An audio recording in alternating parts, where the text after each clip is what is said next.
Deuteronomy 31. Then Moses went out and spoke these words to all Israel.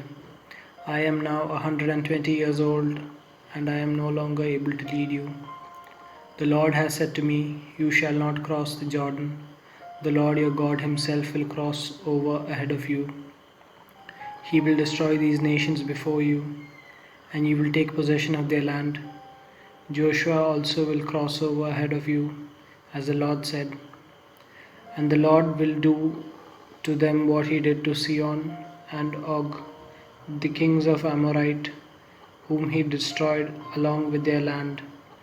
The Lord will deliver them to you, and you must do to them all I have commanded you. Be strong and courageous. Do not be afraid or terrified because of them, for the Lord your God goes with you. He will never leave you nor forsake you. Then Moses summoned Joshua and said to him in the presence of all Israel, Be strong and courageous, for you must go with these people into the land that the Lord swore to their ancestors to give them, and you must divide it among them as their inheritance. The Lord himself goes before you and will be with you. He will never leave you nor forsake you. Do not be afraid, do not be discouraged. So Moses wrote down this law and gave it to the Levitical priest, who carried the ark of the covenant of the Lord, and to all the elders of Israel. Then Moses commanded them, at the end of every 7 years, in the year for cancelling debts, during the festival of tabernacles, when all Israel comes to appear before the Lord your God at the place he will choose, you shall read this law before them in their hearing. Assemble the people, men, women, and children, and the foreigners residing in your town, so they can listen and learn to fear the Lord your God and follow carefully all the words of his law. Their children, who do not know this law, must hear it and learn to fear the Lord your God as long as you live in the land you are crossing the Jordan to possess.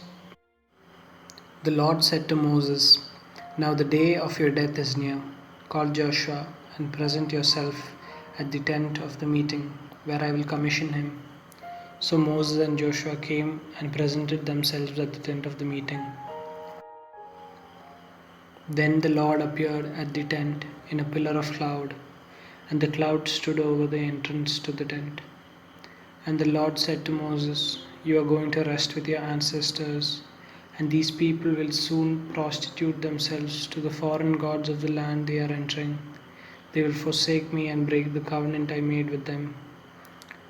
And in that day I will become angry with them and forsake them. I will hide my face from them, and they will be destroyed. Many disasters and calamities will come on them. And in that day they will ask, Have not these disasters come on us because our God is not with us?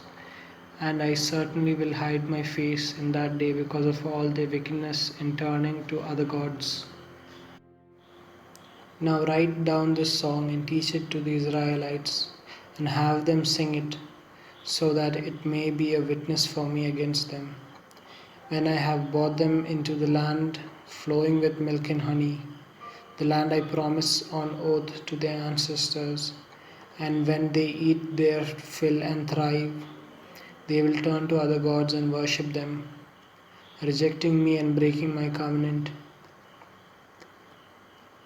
And when many disasters and calamities come on them, this song will testify against them, because it will not be forgotten by their descendants. I know what they are disposed to do, even before I bring them into the land I promised them on oath. So Moses wrote down the song that day and taught it to the Israelites. The Lord gave this command to Joshua, son of Nun: Be strong and courageous, for you will bring the Israelites into the land I promised them on oath, and I myself will be with you.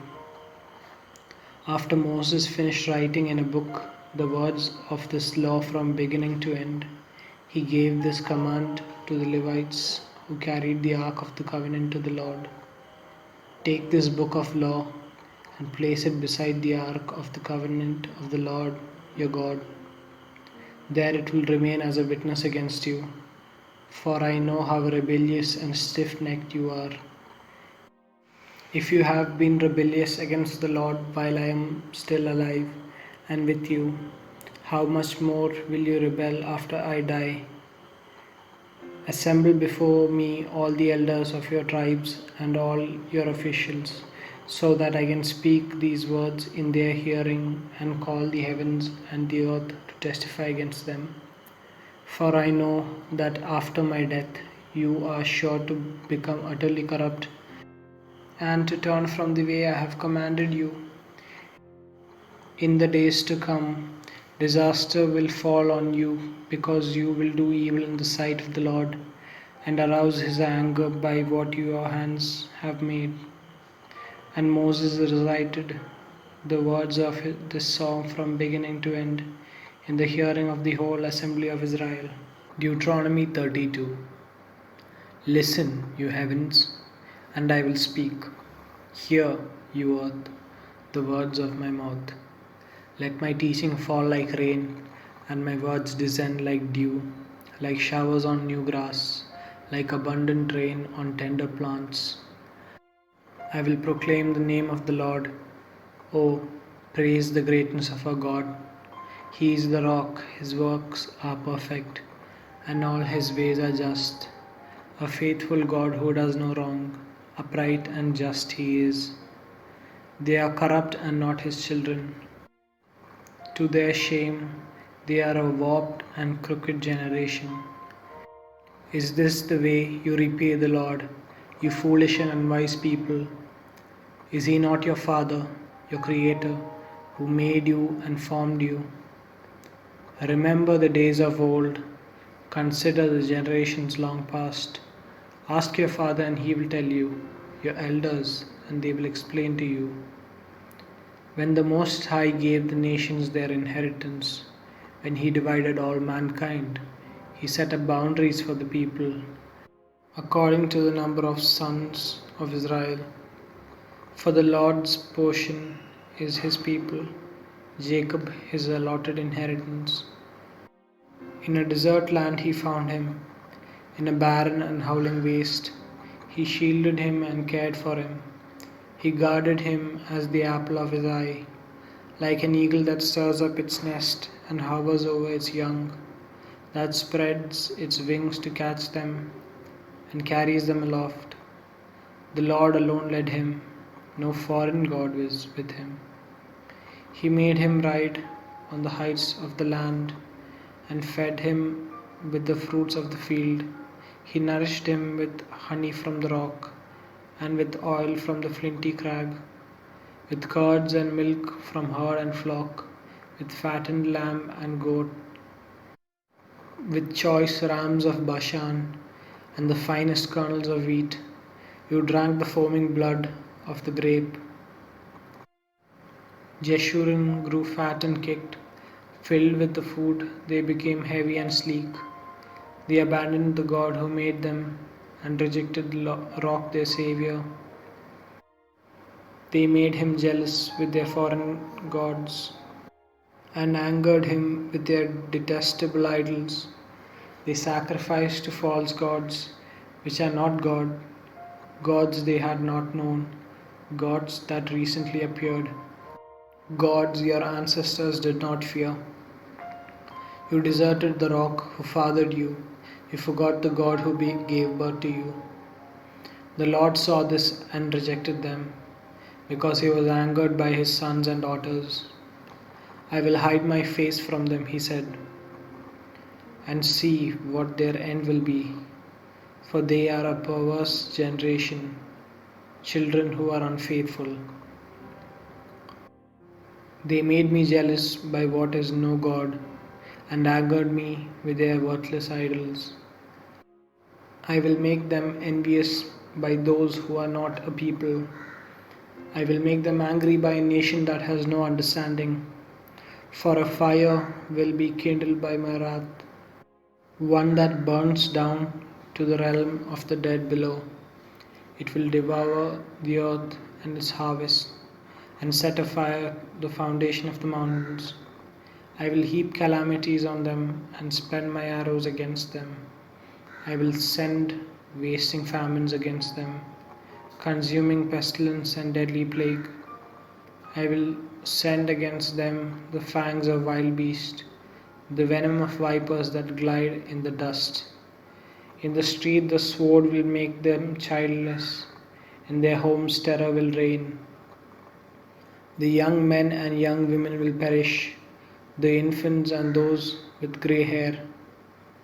I said I would scatter them and erase their name from the human memory, but I dreaded the taunt of the enemy, lest the adversary misunderstand and say, "Our hand has triumphed, the Lord has not done all this." They are a nation without sense, there is no discernment in them. If only they were wise and would understand this, and discern what their end will be. How could one man chase 1,000, or two put 10,000 to fight, unless their rock has sold them, unless the Lord had given them up?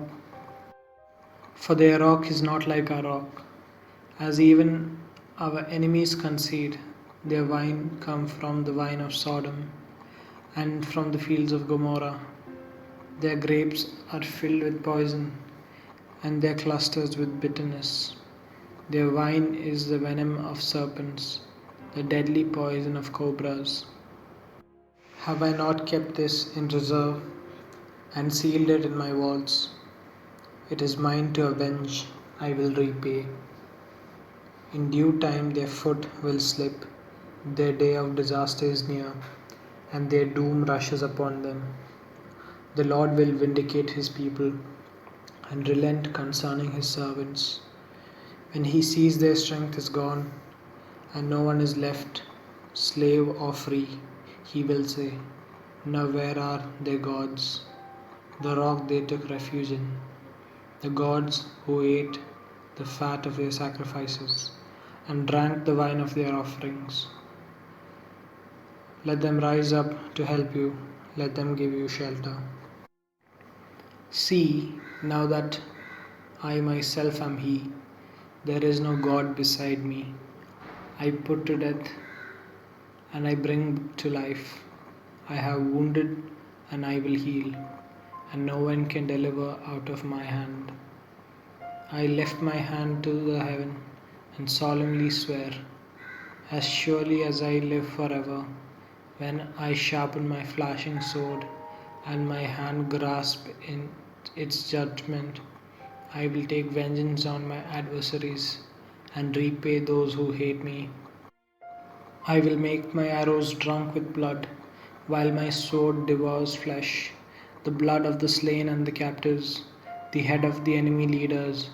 Rejoice, you nations, with his people, for he will avenge the blood of his servants. He will take vengeance on his enemies and make atonement for his land and people. Moses came with Joshua, son of Nun, and spoke all the words of this song in the hearing of the people. When Moses finished reciting all these words to Israel, he said to them, "Take to heart all the words I have solemnly declared to you this day, so that you may command your children to obey carefully all the words of this law. They are not just idle words for you, they are your life. By them you will live long in the land you are crossing the Jordan to possess." On that same day, the Lord told Moses, "Go up into the Abarim range to Mount Nebo in Moab, across from Jericho, and view Canaan, the land I am giving the Israelites as their own possession.